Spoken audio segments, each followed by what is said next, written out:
Parla tifoso napoletano. Lascia già il tuo mi piace e iscriviti al canale per seguire le ultime notizie dal Napoli. Hai visto questo tifoso azzurro? Guarda cosa ha parlato del Napoli l'allenatore del Torino nella sua intervista dopo la partita. Al termine della partita, lo stesso Juric ha commentato così la sconfitta ai microfoni di Torino Channel. Abbiamo fatto troppi errori con una squadra di un'intensità incredibile.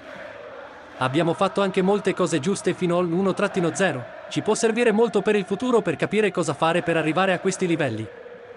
Loro sono veramente devastanti quando arrivano avanti. Dispiace non aver fatto gol e il risultato ha concluso il tecnico della squadra granata. Forza tifoso napoletano! Sei d'accordo con l'allenatore del Torino? Lascia il tuo commento. Quindi è tutto fan.